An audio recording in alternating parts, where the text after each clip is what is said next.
Tapi yang aku paling suka itu Makrab 2019 sih. Keren sih. Oh, Makrab iya, Makrab. Dan mereka berani outdoor ya. Outdoor.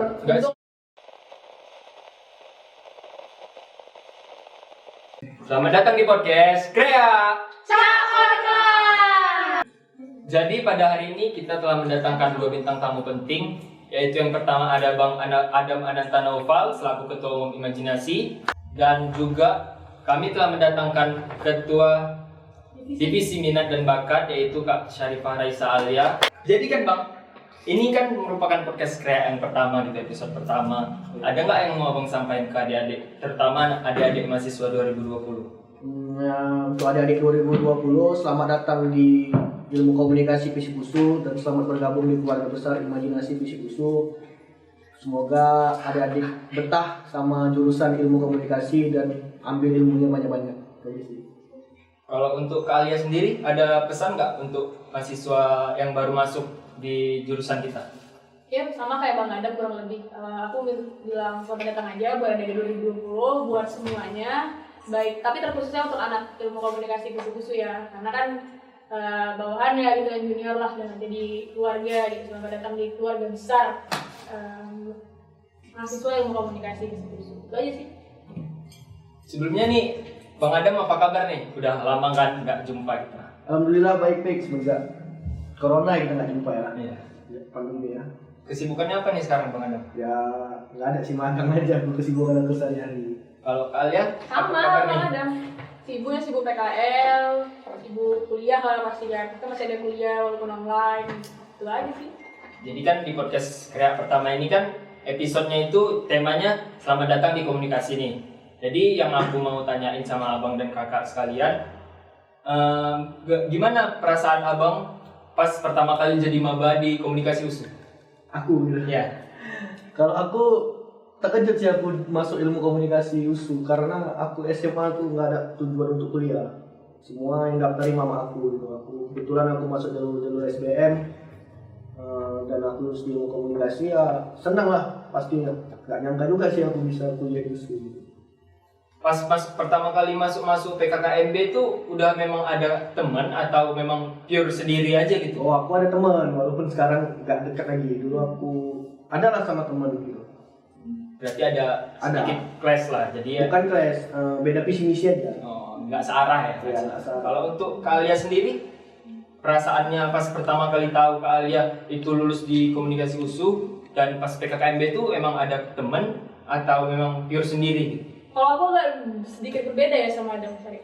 Kalau Adam kan dia kaget apa segala macam. Kalau aku sih sebenarnya emang dari awal mau masuk komunikasi itu juga pilihan pertama, dan aku mandiri gitu. Jadi kayak banyak perjuangan ujian-ujian yang aku laluin supaya aku masuk ilmu komunikasi. Terus akhirnya keterima di komunikasi, senang karena dari awal emang dari SMA emang pengen masuk komunikasi karena tahu santainya, terus yang passion aku di sini gitu kan, jadi aku lebih senang. Terus kalau untuk PKKMB, aku nggak ikut PKKMB.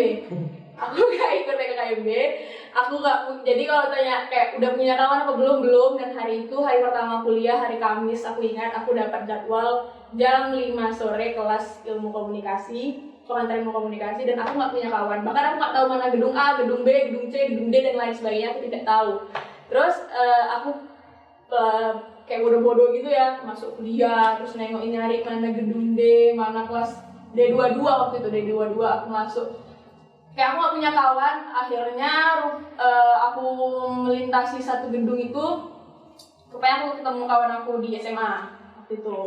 Jadi, setelah aku baru berkawan nih sama dia satu orang, kan si Tisha. Situlah aku basa-basi pertamanya, anak komunikasi juga ya, gitu-gitu dan sebagainya. Ternyata digilakan sama dosennya, nggak masuk. Itu masuk hari pertama jam 5 sore, belum punya kawan, dan dosennya udah nggak masuk. Beda sih aku sama dia. Aku seminggu penuh ikut PKKMB, tapi ada yang aku korbanin sebenarnya. Saat itu gitu. Aku nggak mengikuti reunian nasional. Saat itu kan pas aku PKKMB itu pramuka nasional di Cibubur 2017. Dan aku udah punya kawan sih, karena memang aku orangnya mudah kawan. Jadi untuk semester pertama nih, yang abang ngerasain di ilmu komunikasi itu apa sih? kuliah di semester pertama itu? Semester pertama itu kebetulan aku tuh di kelas yang dosennya enak-enak gitu. Semester pertama nggak ada masalah sih kalau aku, cuman ya banyak orang mempengaruhi terkait organisasi lah, biasa gitu kan ya. Itu aja sih kalau aku. Oh, apa deh? Aku A. Aku A. Iya. Kalau kalian sendiri? Semester 1 aku kaget pertama, tapi seiring berjalannya waktu aku santai gitu di komunikasi karena aku udah punya kawan waktu itu kan. Dan aku waktu semester 1 kayak cuma satu kawan, kayak cuma satu geng, dan geng itu aja yang pergi segala macam. Aku nggak ketemu, maksudnya aku nggak berbaur sama orang lain dan lain sebagainya. Dari situ kayak terus bodo amat sama apa tuh namanya, sama kayak kalau di SMA ekskul ya kan gitu kan, kayak bodo amat sama organisasi. Dan aku tuh dulu benar-benar kupu-kupu kali, kuliah pulang, dan sampai akhirnya aku masuk di imajinasi. Dan bukan cuma aku kaget sih, tapi kayak banyak, hampir satu angkatan kaget aku masuk organisasi. Karena aku awalnya betul-betul asli kupu-kupu kali, dan aku nggak sama sekali tidak peduli, yang penting aku masuk kuliah, aku absen, aku dengerin dosen, dan aku pulang. Secuek itu sih aku dulu. Kalau kesannya pertama kali jumpa senior di komunikasi itu gimana? Kan maksudnya komunikasi itu seniornya itu kan beragam lah, maksudnya manusianya juga beragam gitu kan. Nah, kesan Bang Adam pertama kali ketemu senior itu gimana? Betul, memang senior itu beragam gitu. Ada yang sedikit menyimpang, kalau kita ketahui lah itu pasti ada yang sedikit menyimpang, dan ada yang bagus, dan ada yang mengarahkan kita ke hal yang negatif, positif maksudnya. Banyak sih, kayak aku jumpa salah satu alumni di SMA aku juga, Bang Dul, Abdul Fatah, dan Bang Diki Wahyudi gitu. Mereka aja kaget nengok aku kok bisa masuk dalam komunikasi gitu, karena ya SMA nggak ke situ lah pikiran aku untuk kuliah gitu sih. Kalau kalian sendiri? Kalau aku kurang dekat sama senior, karena kan kita juga di komunikasi nggak ada senioritas ya, maksudnya kayak nggak ada kesenjangan antara angkatan ini dengan angkatan itu gitu.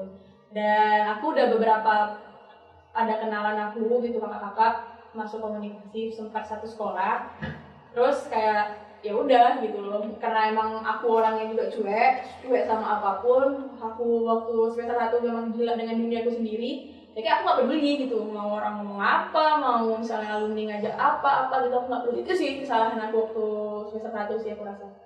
Jadi kan tadi kalian udah singgung nih masalah imajinasi. Seperti yang kita tahu, imajinasi ini sendiri kan ikatan mahasiswa jurusan ilmu komunikasi. Jadi ini merupakan organisasi prodi ilmu komunikasi itu sendiri. Dan yang kita tahu, imajinasi sendiri punya banyak prokja seperti CIA kan. Menurut Abang, gimana kesan pertama Abang setelah mengikuti CIA itu sendiri? Pas aku kebetulan aku dari maba gitu kan, di tahun aku banyak ikut komunikasi in action atau CIA gitu, karena itu betul-betul enak lah, 3 hari 3 malam gitu, kita senang-senang sama senior, alumni, kenal-kenal sama dosen. Aku ikut itu banyak yang aku dapat sih sebenarnya, lebih dekat sama kawan gitu kan. Yang dulunya aku cuma dekat sama beberapa, lama-lama aku dekat sama beberapa kawan gitu, sampai satu malam tuh aku cerita sama Takin dulu nggak salah. Enak tuh kami cerita berdua, mulai dari amal ibadah, mulai dari cewek, dosa, hal negatif, hal positif tuh kami ceritakan tuh, kok namanya ada berdua sama cowok kan, yang nggak tidur kami nggak cerita gitu kan. Terkait pergerakan, tokoh gitu. Tapi yang aku paling ingat tuh Takin tuh bisa bicara tentang ibadah kok, jam-jam 4 gitu. Jadi CIA ini istilahnya prokja CIA ini berdampak lah ya tuh. Ya berdampak gitu, bukan hanya untuk adik-adik maba gitu. Dimana 1 tahun itu kita nggak akan pernah berkumpul kalau nggak ada CIA itu. Berkumpulnya tuh alumni, senioren gitu, maba sendiri, dosen-dosen juga datang. Itu sih. Kalau untuk kalian sendiri gimana kesan pertamanya pas CIA? Atau malah kalian nggak ikut CIA? Aku lagi-lagi nggak ikut CIA, aku nggak ikut PKKMB. Jadi kayak sebenarnya ya yang cocok ditanya soal itu tuh kau gitu, bukan aku, karena aku di sini kan, aku nggak ikut CIA, aku nggak ikut PKKMB. Tapi jadi gini, waktu pertama kali CIA ditanya nih, ikut CIA nggak, gini, biasa lah kan, senior panitia datang ke kelas tuh, ayo deh ikut gini. Terus aku nanya sama satu senior aku, Kak, kalau Alia nggak ikut CIA gimana? Kasihlah tuh, dikasih saran apa segala macam. Tapi ya balik lagi, karena waktu itu aku masih bodo amat orangnya, yang nggak peduli mau kalian hujan lah, aku mau nggak punya kawan gitu, bodo amat, yang penting itu tamat ya gitu kan. Nggak ikut aku tuh Cia, nggak ikut aku Cia. Selesai dari Cia, itu kan di angkatan lain kan banyak tuh ya, hampir satu angkatan ya waktu itu kan ikut Cia. Di situ kayak mulai tuh satu kelas bisa ngobrol sana ngobrol sini, dan aku tuh kayak sama satu geng aku cuma diam kayak terpelongo kayak kami nggak dianggap ya di kelas ini gitu. Jadi kayak ternyata waktu aku pelajari kalau misalnya aku waktu itu ikut Cia, kayak aku bisa berkawan lebih cepat nih sama satu kelas aku gitu. Karena waktu itu kayak asli sih, kayak orang tuh nggak tahu aku tuh anak komunikasi gitu, atau orang kayak nganggap aku tuh orang SMA nggak? Anggap anak SMA salah masuk kampus nggak? Iya, kayak aku tuh kayak mana ya, kayak dianggap orang sombong, sosial ya, nggak mau berkawan, nggak mau ini, enggak. Karena pada dasarnya kayak aku waktu itu bodo amat sama orang. Tapi yang paling enak tuh tanda tangan sih, tanda tangan sama senior, sama kawan-kawan sendiri, kan nomor HP. Itu yang buat aku nggak ikut Cia waktu itu. Metode ya, mendekatkan diri sama yang lain. Sama yang lain, jadi bisa flu-fluan Instagram sama cewek yang kita suka kan. Waktu itu sih yang jadi alasan aku nggak pengen ikut Cia. Karena abang singgung itu mungkin aku boleh tahu. Ada nggak cewek yang pas abang jadi maba, yang abang turn on gitu? Ya, ada sih, karena aku orangnya agak terkait percintaan agak tertutup. Itu kalau belum move on tuh? Tertutup. Oh tertutup ya. Ya, dengar cerita dari Bang Adam ke Alia masalah Cia ya. Aku juga punya cerita sih sebetulnya. Pas aku Cia itu, aku bisa dibilang peserta terakhir lah yang ikut. Di hari H mau pergi, di situ aku baru ikut. Di situ aku baru datang, dan itu pun pas sosialisasi terakhir itu, sebelumnya itu aku nggak ditandain lah sama senior panitia lah. Terus ada beberapa mahasiswa yang jahil lah. Kak Fikri kak, katanya. Langsung lah, sebelumnya juga kakak Sinar ini juga tahu aku gitu. Aku juga pernah ngikutin acara di tempat lain gitu, dan ada kakak ini juga. Terus dibilang, ya udah terakhir aku kayak ikut kau. Jadi kayak ini udah ketua imajinasi nih yang nyuruh. Ya udahlah, terakhir mau nggak mau ya udah ikut aja lah. Tapi seru kan? Tapi ya seru. Bukan ikut-ikut aja, tapi seru. Bukan ikut-ikut aja, tapi istilahnya kayak ada yang dapat di Cia itu gitu loh. Bisa kenal, yang kayak abang bilang tadi, bisa kenal senior, bisa lebih dekat ke teman yang baru gitu, bisa cerita-cerita masalah pribadi gitu kan. Ya walaupun pas Cia tahun aku itu bisa dibilang kayaknya paling sedikit di antara tamu-tamu lain. Ya, Iya sih. paling sedikit memang. Tapi kan kalau misalnya kita lagi ngobrol soal Cia, atau momen apa yang paling kau ingat waktu kau Cia? Momen aku yang paling aku ingat itu ketika ada satu teman aku, Jeremy, dia tiba-tiba bilang sakit jantung.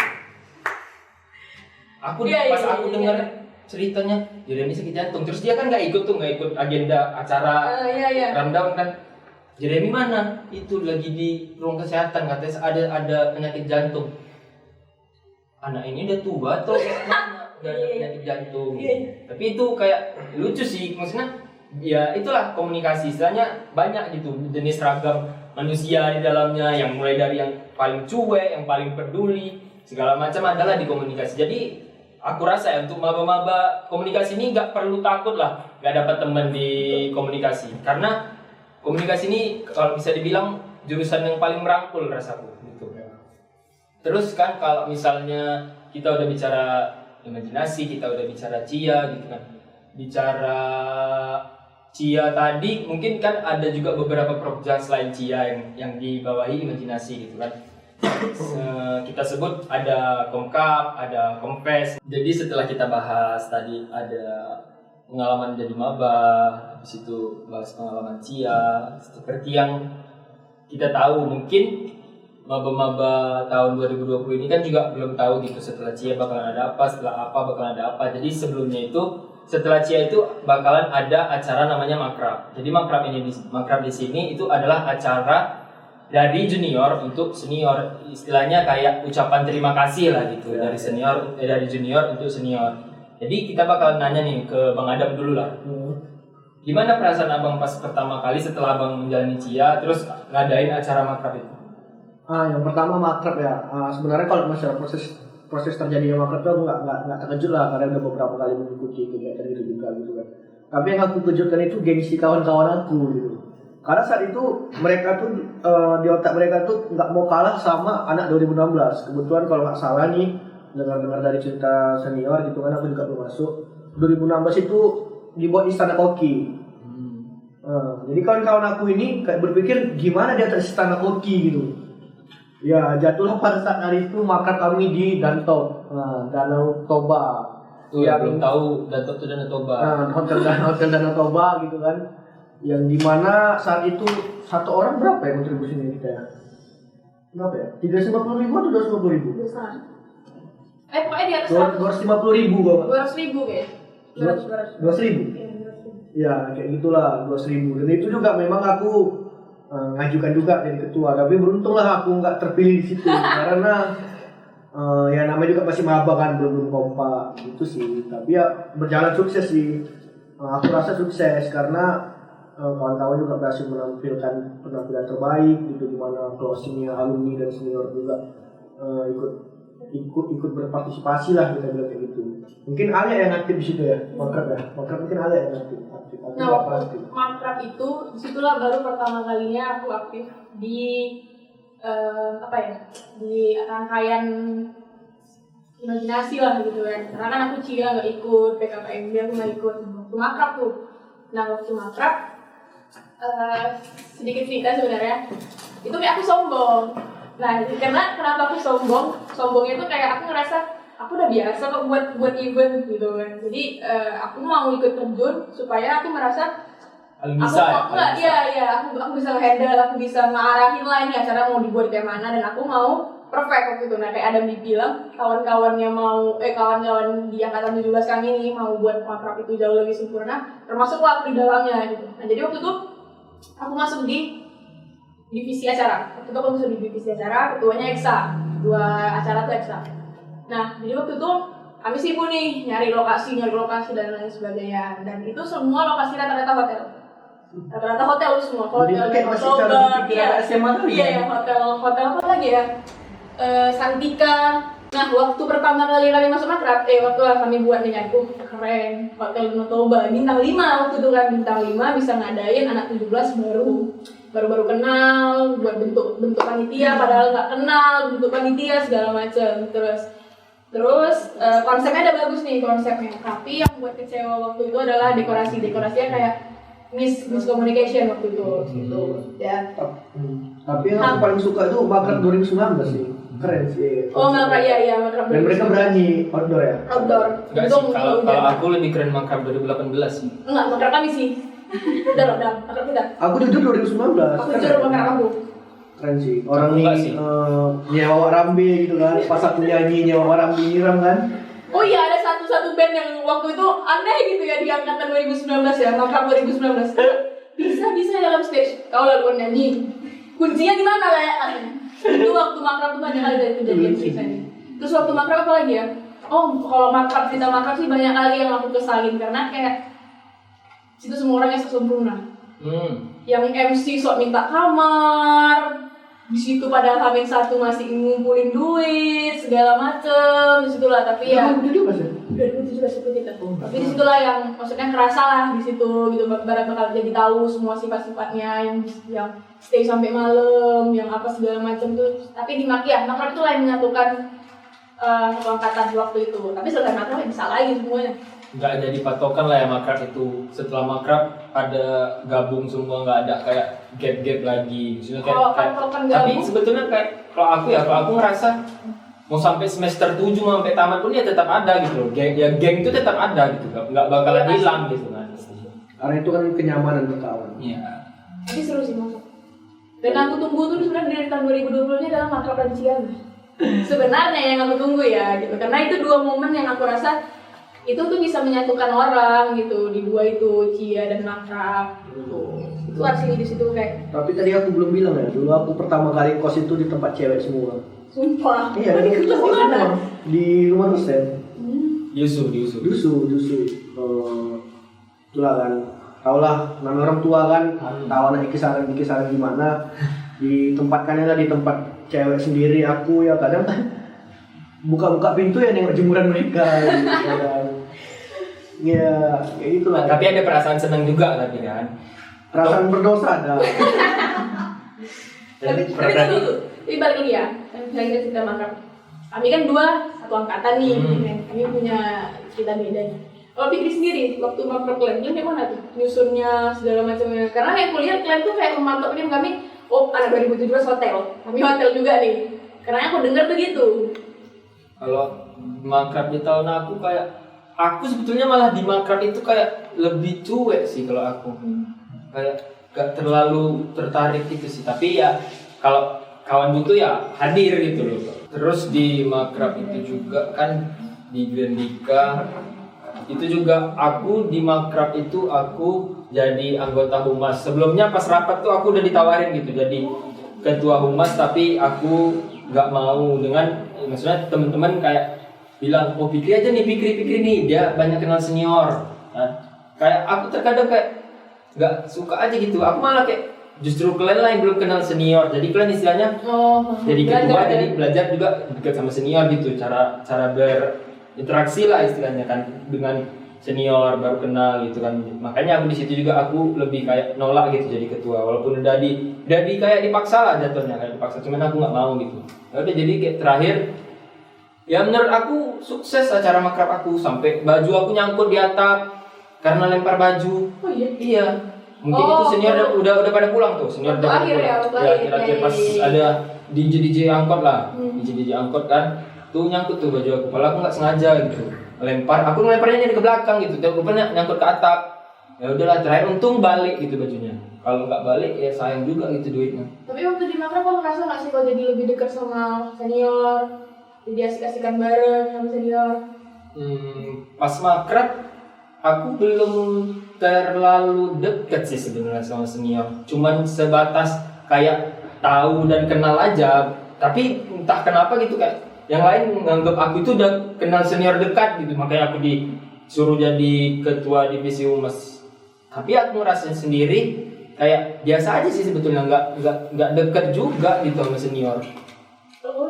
Aku beda sih, dulu kan aku kayak nggak gabung gitu sama anak komunikasi. Mungkin aku akrab sama anak komunikasi, tapi aku kayak lebih ke organisasi pergerakan lah yang anti kapitalis ya. Nah, aku dulu benci aja sama anak komunikasi. Sebenarnya bukan benci sih, kayak hedonisme ya kali gitu kan. Dulu kan dulu lah kan gara-gara baca buku itu sampai 2 tahun aku nggak makan KFC, nggak makan McD, nggak nonton bioskop, nggak ke mall gitu kan. Dan aku dulu kawan dekat aku bukan anak kom sih, anak bisnis dulu. Ada satu pemikiran aku gitu. Tapi lambat laut ya tetap ilmu komunikasi ini tetap rumah aku gitu. Untuk adik-adik 2020 menurut aku sih nggak apa-apa sih kalian mau berkeliaran kemana gitu, mau masuk organisasi mana, mau belajar seperti mana, tapi tetap rumah kalian itu ilmu komunikasi. Dan yang nolong kalian pas perkuliahan itu kawan-kawan ilmu komunikasi gitu sih. Dan berpandai-pandai lah memilih kawan di ilmu komunikasi, itu aja sih. Ya dulu waktu kami masih semester 1, semester 2, kata-kata rokok kapitalis, makan di perkapitalis, itu sering. Tapi kayak dulu tuh banyak kali yang kapitalis lah, hedonisme lah, terus nggak mau berkawan karena hedonisme apa segala macam. Kayak aku ngeliat itu di situ kayak apa so asik. Ya udah, kalau orang mau makan KFC kenapa? Dulu kayak gitu. Kalau orang mau rokoknya ini kenapa harus dibahas? Kenapa harus sok-sok mau hedon apa segala macam, duit kita gitu kan? Waktu itu kayak gitu. Terus makin lama makin lurus lah jalan-jalan aku, makin nggak banyak yang hina-hina lagi kayak gitu. Karena sebenarnya bukan menghina sih. Iya, itu kayak lebih kayak menyebarkan pemikiran ini ke kawan-kawan gitu. Informasikan idealis lah ini segala. Kenapa sih harus kayak gitu? Tapi ya lambat laun kayak nggak sesuai kenyataan aja sih. Maksudnya aku tuh ternyata nggak bisa hidup di dunia itu berterus-terusan karena banyak tekanan keluarga dan lingkungan aku tidak memaksa aku untuk beridealis gitu sih. Karena banyak juga harapan-harapan yang dicapai. Menurut aku hidup idealis itu udah nggak bisa lagi sekarang. Maksudnya kayak yang dilakukan sesuai buku yang kita baca gitu kan.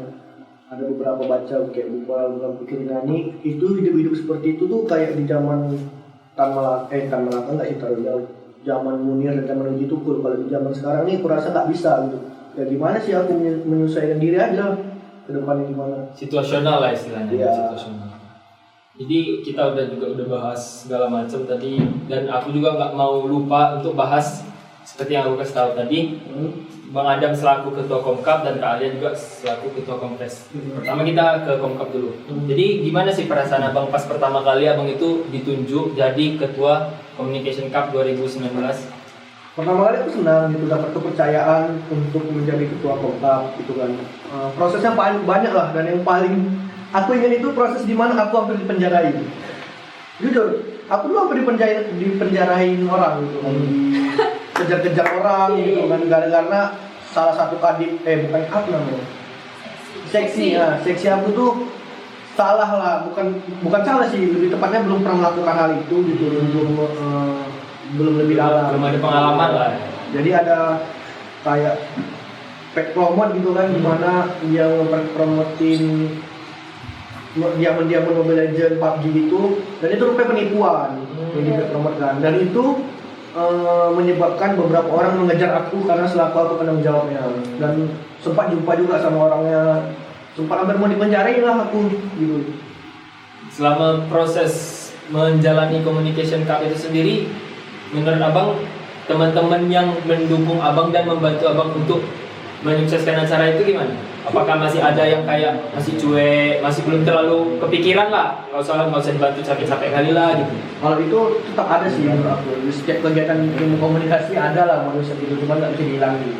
Cuman kalau di Komkap ini lebih spesifik ya, aku lebih punya tim. Jadi ibaratnya punya tim kayak nge-backup aku secara langsung gitu. Jadi nggak kayak pertama kali gitu. Jadi kalau misalnya aku ada masalah, aku bisa cerita langsung gitu.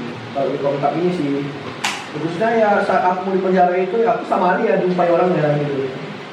Oke, jadi waktu Komkap itu adalah satu proja yang mempersatukan aku sama Adam. Pertama kali yang mempersatukan aku sama Adam itu di Komkap. Nah, di Komkap itu waktu itu Adam sebagai ketuanya dan aku sebagai kadif, jadi koor acara waktu itu.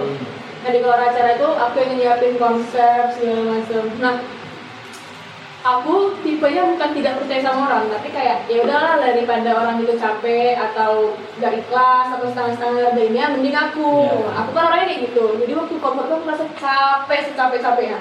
Dari situ aku belajar kayak ya udah, kasih orang untuk mengekspresikan gimana kerjanya, kasih orang untuk mengekspresikan gimana tingkat kemampuan dia dalam melakukan satu pekerjaan.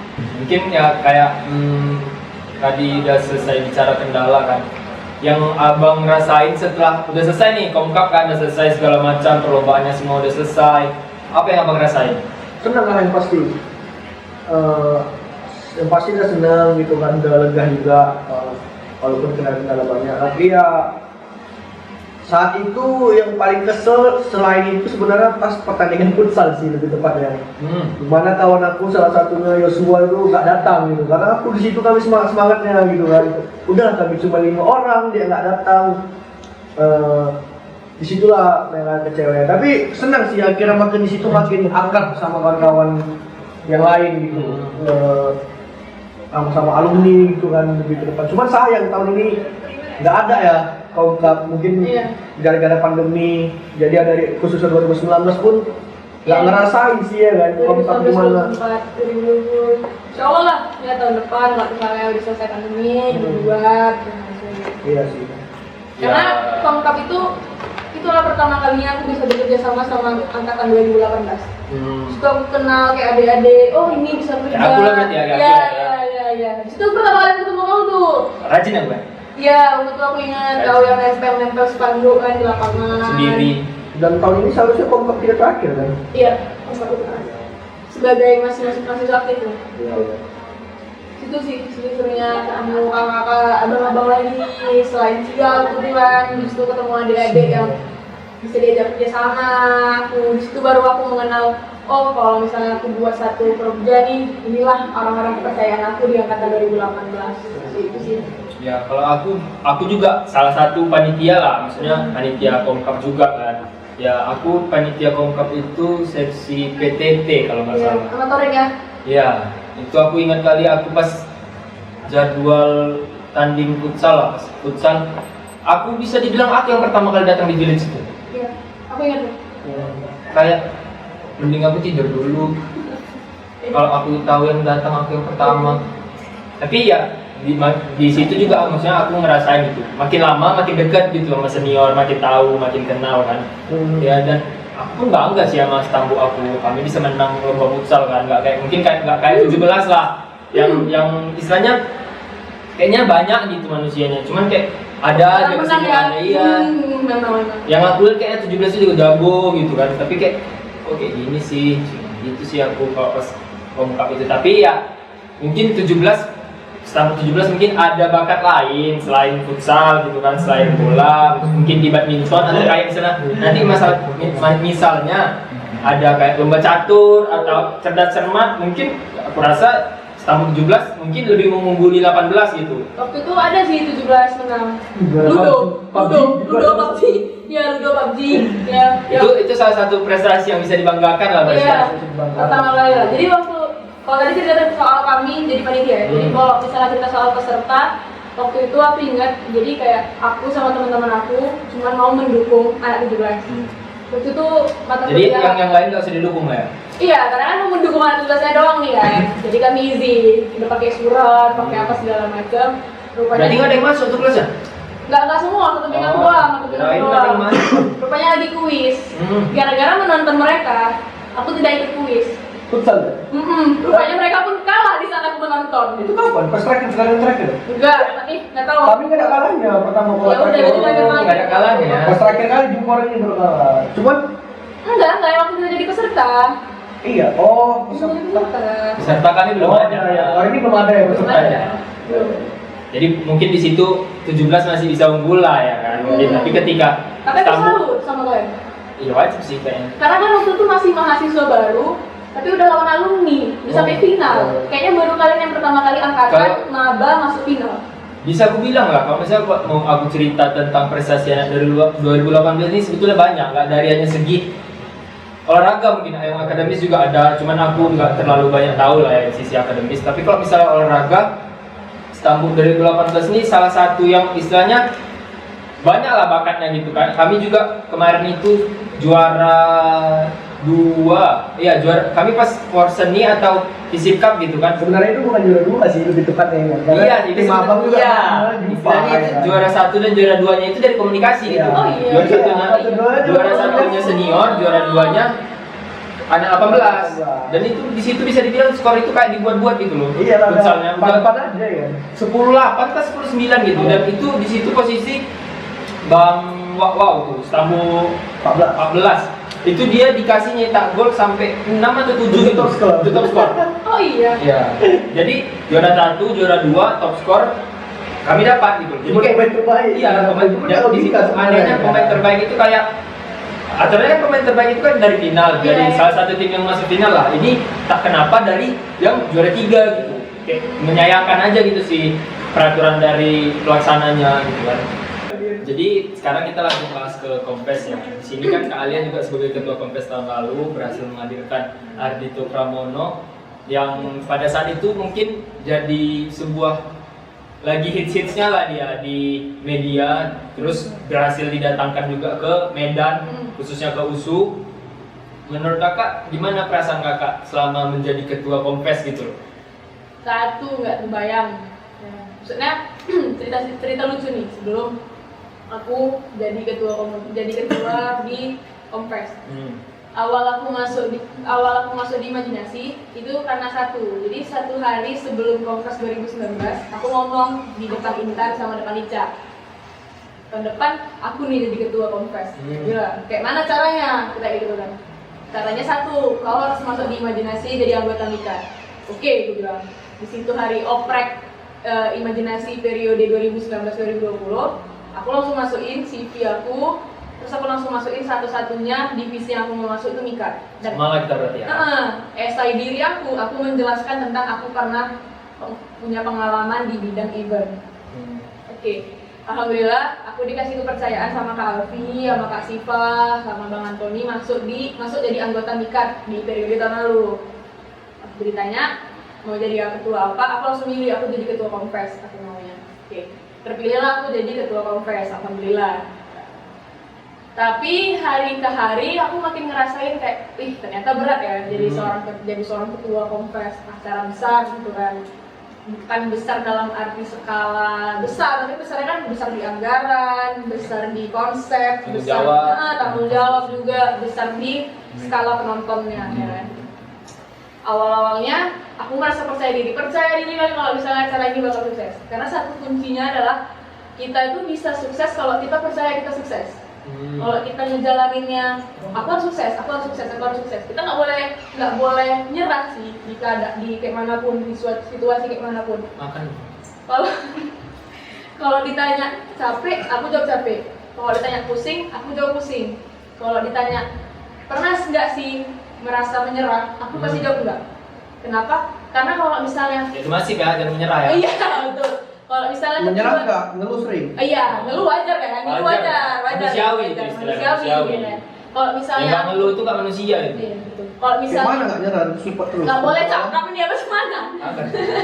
Kalau misalnya aku nyerah, seorang ketua nyerah, pasti kan ke bawahnya makin pesimis Iya. ya. Nah itulah yang aku jaga. Jadi kayak enggak aku nggak nyerah, aku nggak capek. Tapi ya orang-orang sekitar aku pasti dengar lah keluhan aku gitu kan. Terus orang-orang pasti kayak banyak juga lah yang ngehujat gitu kan, mana bisa nih sukses apa segala Mana macam. nih ketuanya kok kayak gini segala macam. Nah itu yang aku paling hindari. Aku sampai sekarang sih belum pernah dengar itu, karena di divisi apapun, di perjalanan apapun proses konvers itu sebisa mungkin aku harus ada.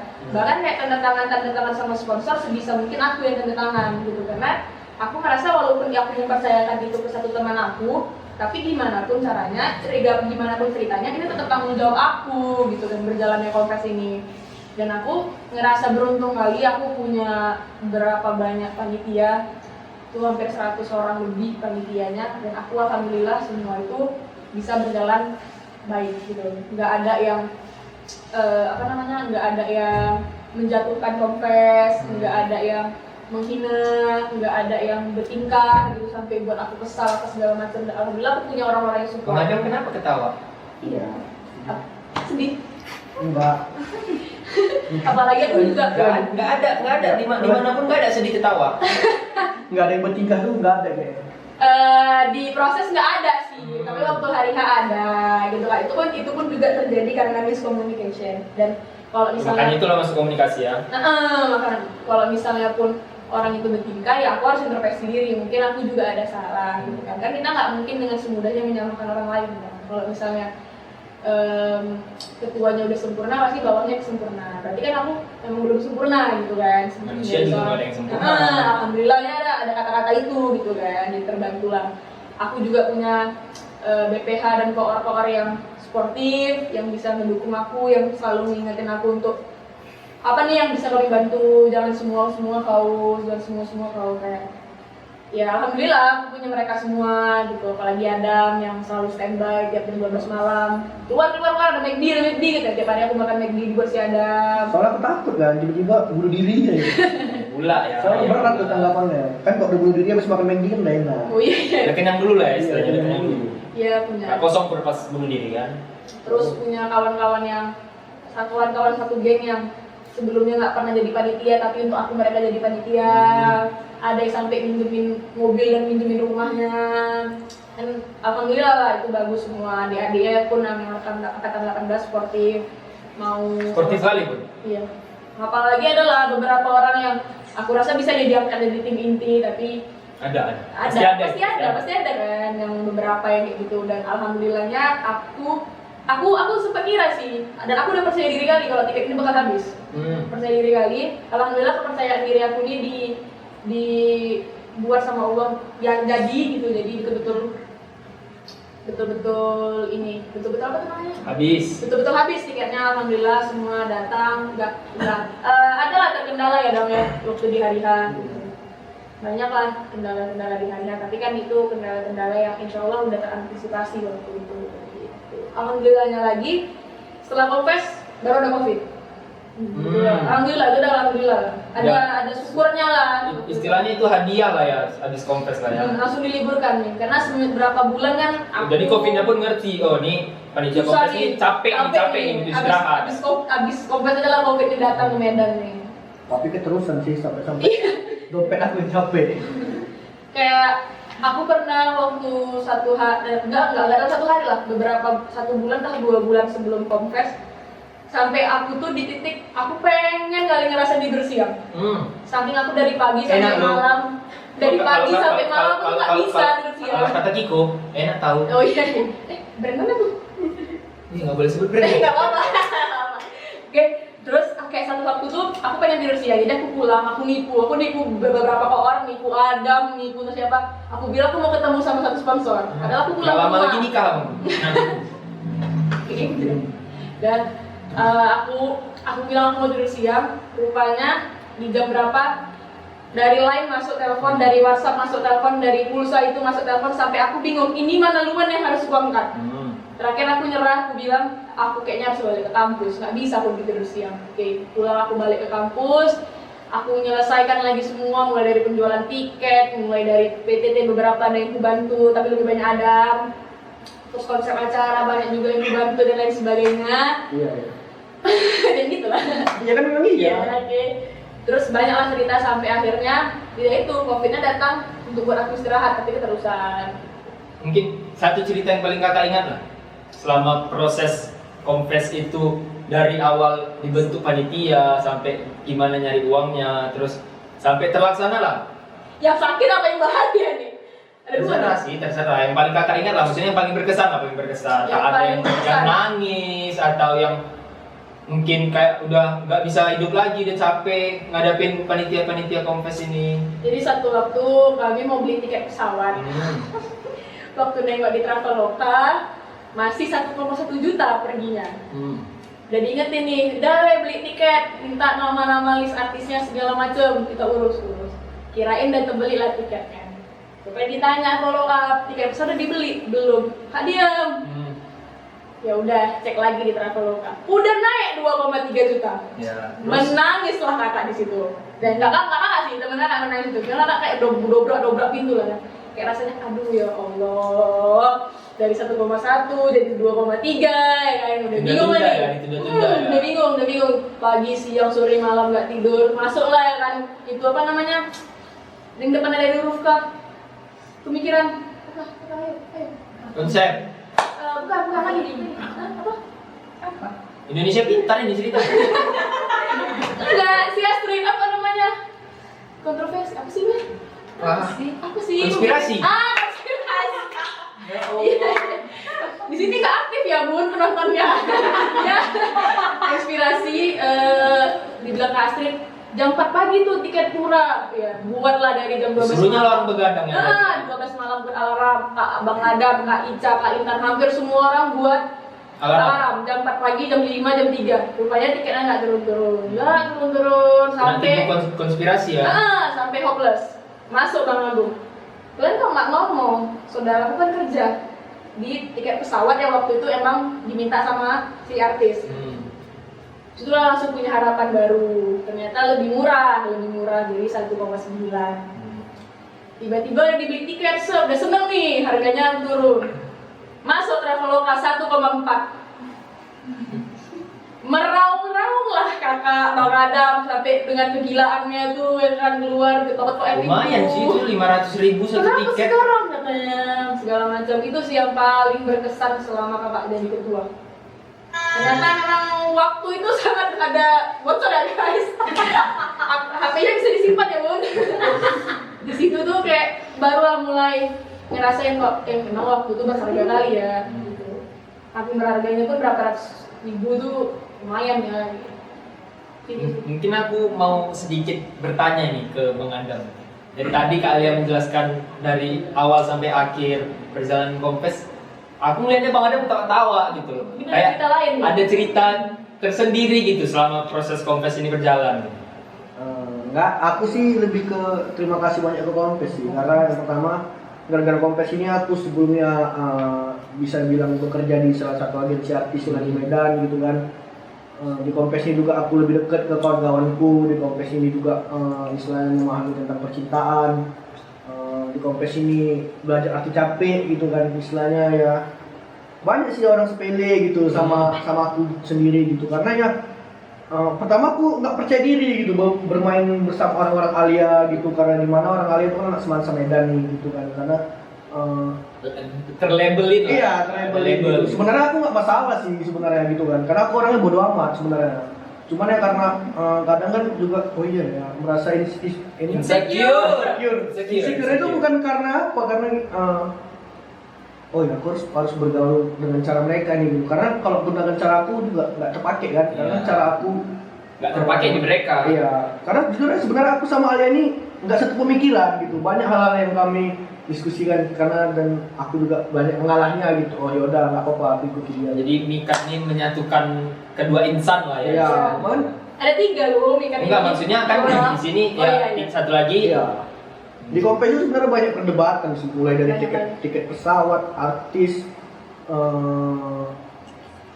apa lagi ya? Banyak. Sound ya.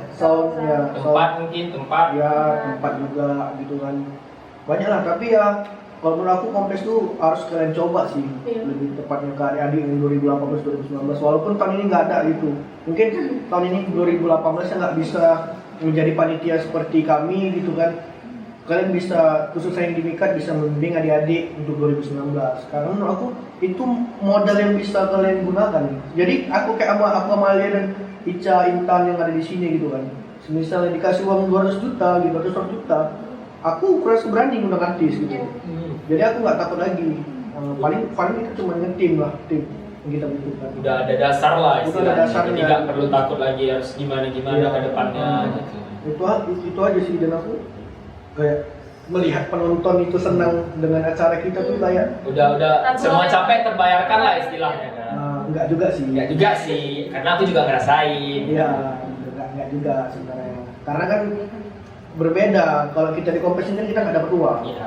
Kita yang ngeluarkan uang, walaupun ya habis lah uang kita semua, nggak apa-apa, yang penting Kompes ini berjalan. Berbeda ya kalau misalnya event-event lain gitu, kita walaupun capek kita dapat uang gitu kan. Tapi aku nyaman sih, suka gue Kompes. Jadi pertama kali aku nangis waktu Kompes itu, jadi waktu itu Ini pertama kali nangis seumur hidup di Kompes atau enggak? waktu di Kompes. Pertama kali nangis seumur hidup. Enggak. Jadi waktu itu aku nggak pernah ngeluh, maksudnya nggak pernah ngeluhnya sama Adam, sama Kak Ica, sama Kak Intan, Bang Diki dan lain sebagainya lah, samping aku. Sama Agung juga. Sama Agung nggak pernah, apalagi gitu kan, sama Pierre gitu. Tapi satu yang buat aku bisa nangis itu Kak Alfi dan Kak Puan. Itu aku rasa 2 orang yang paling paling bisa ngebuat aku, paling bisa ngedidik aku, paling berpengaruh lah waktu di Kompes. Abis ini tolong bungkusin ya, kasih Bang Adam ya. Lapar ya, kurang daripada kita. Nggak ada makan dalam minum. Oh ini ada di mana? Iya. Terus waktu itu Kak Puan sempat nanya, kenapa selama ini nggak pernah cerita dan sebagainya. Jadi aku satu orang yang paling nggak bisa atau paling takut ngebuat orang itu kecewa. Nah itu aku. Jadi kayak lebih bagus aku ngerasain capeknya, lebih bagus aku semua yang ngerasain susahnya.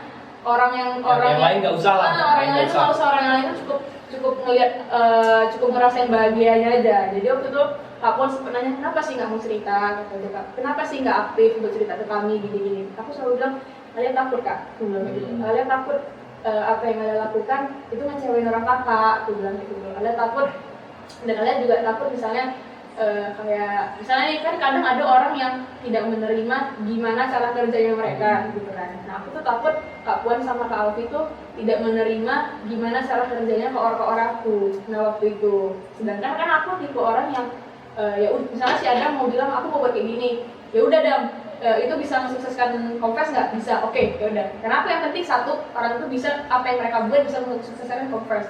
Gimana caranya, gimana cara dia mensukseskan itu ya terserah mereka gitu kan. Namanya aku udah percaya kan mereka jadi memegang ke orang apa gitu kan. Aku tahu hal itu terjadi. Istilahnya kan gini, istilahnya banyak perdebatan kalau yang aku lihat ya, maksudnya banyak perdebatan yang terjadi itu karena ada dua belah pihak nih. Iya. Terus yang buat orang itu berdebat itu karena yang satu itu nggak menerima prinsip orang lain, yang ada membenar dan salahkan. Seharusnya kalau yang aku nilai gitu kan, terima aja prinsipnya tanpa harus dibenarin, tanpa harus disalahin gitu. Intinya kan sama-sama mau mensukseskan acara, terlepas dari gimana cara kerjanya, gimana dia berkoordinasi sama anggota-anggotanya, itu urusan dia gitu loh. Itu sih kalau aku. Nah aku tuh kalau misalnya gini, karena ada orang yang memilih untuk jalannya ribet, tapi mereka nyaman. Ada yang memilih jalannya shortcut, dan mereka nyaman di jalan cepatnya gitu kan. Nah aku takut waktu itu aku takut Kak Puan sama Kak Alfi menuntut kawan-kawan aku untuk pilih jalan cepat, tapi mereka nggak nyaman. Nah aku tuh takut di situ, jadi kayak aku menjaga perasaan kawan-kawan aku. Di situ aku yang buat aku nggak jadi nggak aktif berkomunikasi sama Kak Puan dan Kak Alfi. Terakhir Kak Puan sama Kak Alfi bilang kayak udah sekarang ceritain apa yang terjadi, ceritain prosesnya dan sebagainya. Itu aku nangis sama orang Kak Alfi sama Kak Puan. Disitulah baru pertama kali aku ngebongkar semua apa yang udah aku simpan selama ini gitu. Karena satu sisi kayak ya aku menjaga kawan-kawan aku gitu, jangan sampai mereka tahu gimana sebenarnya perasaan aku ke mereka tuh jadi kecewa, mereka jadi nggak mau kerja. Itulah yang aku takutin waktu saat itu. Nah saat itu juga aku menjaga salah satu menjaga perkawanan aku gitu sama mereka kayak. Minum dulu Kak. Iya boleh, makasih ya ditawarin. Bang Adam boleh minum. Jadi kayak kalau habis bisa minta lagi. Jadi kayak aku udah takut aja di situ gitu. Kayak tapi alhamdulillah lah aku di situ bisa nangis, terus dikasih arahan sama Kak Puan, sama Kak Alfi, dan alhamdulillah dari aku cerita itu sampai di hari H, bahkan pun sampai H+ mereka ada untuk kami. Ya, sebelumnya sih karena memang tidak keterbukaan aja sih sebenarnya gitu, karena kan kayak ada beban mental sendiri, ini harus berhasil tanpa mereka ikut campur gitu. Karena jujur sebenarnya ya terkait yang agensi artis itu yang ngatur menggunakan dari aku gitu. Itu terakhir Kak Alfi juga marah sebenarnya, kenapa nggak bilang itu ada kerja di situ gitu. Kan kita nggak bilang kan aku kerja di situ karena karena kita memposisikan diri kita sebagai panitia kan, iya, karena sebagai karyawan di aku tuh sana. nanti kayak aku dipikir ngambil keuntungan, walaupun saat itu lebih murah ya, tapi itu sih sebenarnya untuk adik-adik juga 2018 yang imajinasi gitu kan, dan ketika dia adik 2019 imajinasi terbuka aja gitu, khususnya kepada BPH umum apapun itu masalahnya gitu menurut aku. Ya aku sini sebagai BPH umum lah lebih tepat dengan itu, bukan kayak mengontrol kalian lihat aja nggak gitu, dan itu semua tanggung jawab aku. Bahkan setiap anggota imajinasi yang 2018 yang nggak mendapatkan proses apapun di imajinasi itu tanggung jawab aku gitu, makanya kan harus cerita. Jadi di situ sih kesalahan aku, khususnya di Kompes lah, nggak ada cerita sama Kak Puan ketika ditanya gimana ada PTT aman nggak gitu, gimana ada PTT aman nggak gitu, nggak ada problem sih saat itu gitu. Tapi ketika udah ini ya banyak diskusi yang terjadi gitu, dan betul-betul Kak Puan tuh memang betul-betul ada lah saat itu mengayomi Kak Alfi juga ya. Karena kan kadang kita nggak tahu harus berbuka cerita tuh mulai dari mana gitu. Nah kan satu sisi kita takut kalau misalnya kita nanya ini, mereka punya asumsi kayak lu kok nggak ngerti. Iya, kok nggak ngerti. Mereka kan itu udah jadi takut gitu kan, karena kan kita udah dipercayain nih. Tapi kita nanya kayak hal kecil yang kita tanya, kita kan takut, jadi kayak kita tuh mengecewakan mereka. Itu sih alasan terbesar. Tapi selama aku menjadi anggota MIKAT kemarin tahun lalu, aku benar-benar bangga, aku benar-benar ngerasa berterima kasih sekali sama Kak Alfi dan Kak Puan. Aku juga belum selesai loh bang, aku sama BPH MIKAT aku. Tepuk tangan aku ya. Jadi yang belum tahu kalian di sini merupakan ketua divisi MIKAT tahun ini. Alhamdulillah. Tahun depan mungkin aku kayaknya. Ya, bercanda. Mungkin kayak kesan pertama kali lah, nggak pertama kali juga sih. Kesan abang melihat anak 18 lah. Mbak, dari untuk tahun pertama pas mungkin ketua pas periode abang punya Rokja gitu, gimana kesan abang ke anak 18? Ya mungkin yang aku rasain mungkin anak 18 ini betul-betulan cuek gitu loh. Pas abang jadi ketum itu? Nggak harus sih, maksudnya pertama kali, setahun pertama gitu, anak 2018 ada gitu. Ya, sebenarnya itu abang nggak menyalahkan anak 18 terkait mereka yang seperti Fikri bilang terlalu cuek gitu kan. Itulah karena menurut abang ya itu terjadi itu karena memang bagaimana kakak-kakak sebelumnya mengkonsep itu gitu. Contohnya istilahnya kayak udah tradisi gitu nggak sih? Nggak juga sih, bisa katakan itu tradisi, cuman bagaimana kita memutus tradisi itu sebenarnya. Kalau aku ya kayak berubah itulah istilahnya. Ya aku sebenarnya bangga sama 19 gitu kan. Sama 18 nggak bangga? Enggak, aku bangga sama 19. Biar tahu. 19 kenapa? Karena mereka tuh bisa menghadirkan futsal yang itu dikatakan hal sepele lah, hal simpel lah yang membuat futsal itu. Tapi sejak mereka ada, kita rutin kan anak ilmu komunikasi dan futsal lah. Kita bisa jumpa Bang Jopi, Bang Nasti yang sibuk kerja. Sebenarnya udah di atas udah jauh lah. Ya Bang Nasti, Bang Jopi yang lagi sibuk kerja gitu kan, Bang Obo sibuk kerja masih sempat datang untuk main futsal sama kita. itu makanya aku bangga sama anak 19 walaupun ya semenjak corona ini belum ada kegiatan kita. Mungkin kalau misalnya tadi 18 udah, terus 19 sedikit banyak udah. Mungkin abang ada nggak kayak istilahnya selama periode abang punya dan kakak punya prokja, punya kegiatan kan istilahnya ngelihat anak 18 nya yang kayak abang bilang dan kayak aku bilang tadi kayak lumayan cuek gitu. Istilahnya kayak ada nggak sih yang bisa abang kasih tahu gitu kayak mana sih biar nggak terlalu cuek gitu, nggak terlalu istilahnya mindsetnya itu harus gimana sih selama hidup di kampus ini, nggak selamanya harus kayak kupu-kupu gitu loh. Oke, ada aku duluan ya. Intinya kita masih merasa bodoh. Aku sampai kapanpun aku terapkan aku masih merasa bodoh. Artinya ketika aku masih merasa bodoh, aku masih butuh belajar ke orang lain. Jangan sekali-sekali kita sementang kita ini orang kaya nih gitu kan, misalnya orang kaya atau kehidupan kita tuh Tercukupi lah istilahnya. tercukupi dan lingkungan di kampus tuh bukan lingkungan seperti yang kita bayangkan. Ya. Jangan seolah-olah kita acuh gitu, karena kita nggak tahu nih ke depannya siapa yang akan nolong kita gitu dan apa ilmu-ilmu yang didapat di kampus tuh gitu. Aku sih gitu, sampai aku jujur kawan aku tuh bukan hanya ilmu komunikasi aja, 8 jurusan aku kawan ini, mau dari jurusan yang pernah memukuli aku gitu, sampai aku ada kawannya gitu, sampai jurusan yang pernah aku ikut campur dalamnya gitu. Aku sampai sedalam itu kalau mencari ilmu gitu. Nggak terpatok apapun lah, maksudnya nggak ada batasan lah untuk nyari ilmu ya. Nggak ada sih, yang penting kalau kita masih merasa bodoh, masih merasa butuh orang lain, ya aku tetap mau belajar sama orang pun. Nggak istilahnya pun nggak harus lihat gimana orangnya, nggak harus lihat gimana dia. Enggak. Karena istilahnya kayak ya udah setiap tempat itu sekolah. Ya, betul. Kalau kalian gimana? Kalau aku, kalau Adam kan emang dari awal udah aktif kan, kalau aku kan emang buku, habis itu sekarang. Bang Adam memang kalau aku lihat sih hyperaktif. Iya. Gitu. Apapun dikerjain. Gitu. Dulu sempat pura-pura, kuliah rapat, ya kan, sempat kuliah pulang. Satu hal sih yang bisa merubah aku nggak tahu ya kalau misalnya dari imajinasi kan kayak tadi ceritanya emang karena aku mengejar target untuk menjadi ketua kompes kan. Cuman makin lama aku di sini makin sadar kalau ternyata sebenarnya yang bisa aku tangkap di kuliah ini bukan hanya soal mata kuliah, bukan soal hanya pembelajaran edukasi, tapi lebih ke pengalaman-pengalaman yang aku dapatkan gitu kan. Dan kalau misalnya kuliah ini orangnya beragam walaupun kita satu jurusan, tapi kita punya beragam ilmu, beragam skill dan lain sebagainya gitu. Nah itu sih yang buat aku jadi udahlah nggak usah kuliah pulang terus gitu. Kayaknya ada cara aktivitas yang aku ambil lah gitu. Minimal walaupun kita pulangnya itu bukan dalam arti nongkrong, tapi setidaknya kita nongkrong sama kawan-kawan kita yang juga nggak mulu-mulu hanya soal nongkrong gitu loh, yang ada bisa, isinya ya, lah ada istilahnya. isinya gitu. Karena satu pesan aku buat adik-adik juga yang nonton ini, kayak teman kalian dari awal kuliah belum tentu juga menemani kalian sampai ke tamat gitu. Misalnya nggak kayak SMA lah, masuk Iya, sama keluar sama. iya. Itu pun SMA juga bisa berbeda, entah yang dia di DO, entah dia memang pindah Kalau kuliah sekolah. kan kita sama nih serentak masuk tanggal 8 Agustus gitu kan. Tapi itu tamat ya kapan aja bisa gitu kan, tergantung kemampuan diri kita gitu. Besoknya tamat pun bisa kalau di DO. Iya sih gitu. Itu sih lebih ke situ kalau aku yang buat aku jadi aktif ya.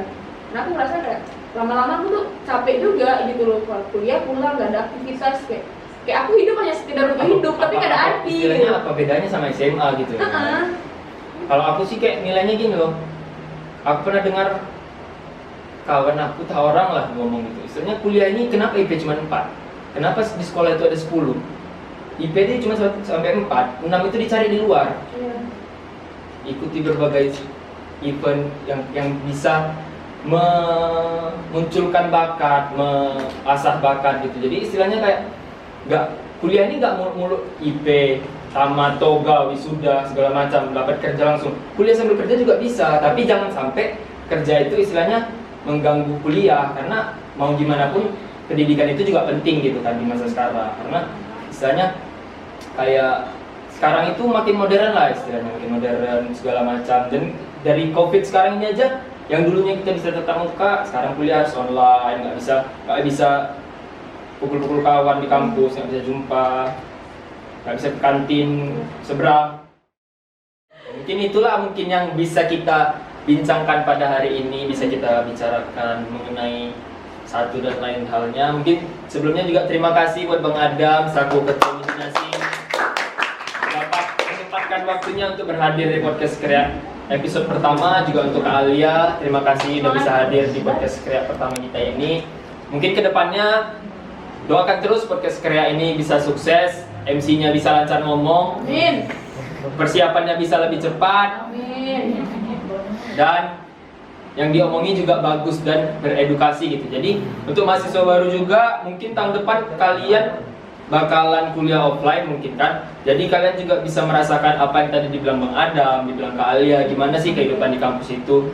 Jadi mungkin sekian dari saya, Muhammad Fikri Razak sebagai host dari podcast Krea. Ciao teman-teman.